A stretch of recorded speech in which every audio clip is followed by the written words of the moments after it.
les clients du narcotrafic visés par le gouvernement avec une amende pour usage de drogue qui passerait à 500 € contre 200 aujourd'hui. Une mesure de répression de la consommation, mais qu'en est-il de la prévention? Élément de réponse à Nîmes, au sein d'une structure d'aide aux toxicomanes. Dalila Iberaken et Audrey Guiraud. Taper encore plus fort sur les consommateurs de drogue. Une orientation politique qui ne trouve pas écho dans ce centre de soins et d'addictologie de Nîmes. Kylian, 39 ans, y vient chercher régulièrement sa méthadone. Il se dit blessé par les discours qui le désignent comme responsable des violences et des trafics. Ça me fait mal, trop mal. Parce qu'il ne connaît pas votre histoire, votre galère. Ça a 8 jours. Ça va? Ça va et toi? Nina, 59 ans, elle est tombée dans la cocaïne. À la place, je fume, je shoot, voilà. Donc tu dis à la place. Ouais, à la place, et d'ailleurs, ce qui me plaît pas, c'est que je recommence à injecter, et puis ça va pas du tout, hein, parce que j'avais arrêté. Une enfance malheureuse, un parcours de vie chaotique.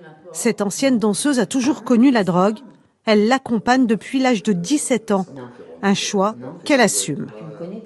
La drogue, c'est le premier... En fait, c'est un mode de vie, pour moi. En fait, ça a pris toute la place, quoi. Même si j'étais en couple, par exemple, je veux dire, c'est un ménage à 3.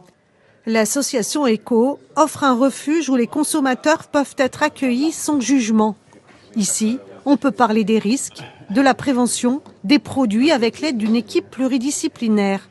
Pour Jérôme, habitué des lieux et des drogues, il est nécessaire de protéger les plus jeunes. On ne peut s'en sortir que par l'éducation.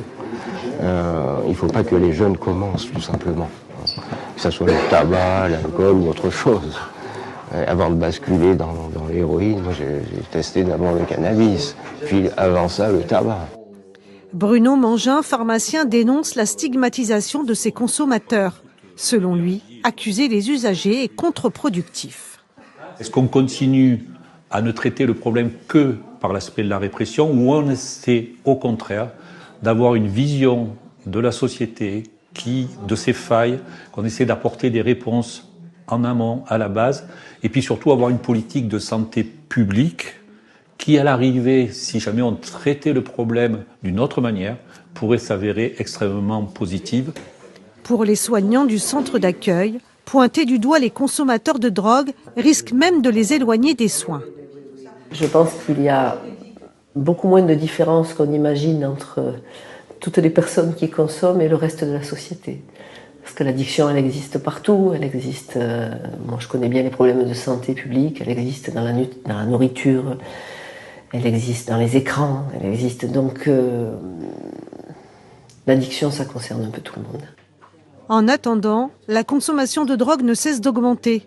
L'usage de la cocaïne en France a été multiplié par 5 en 20 ans.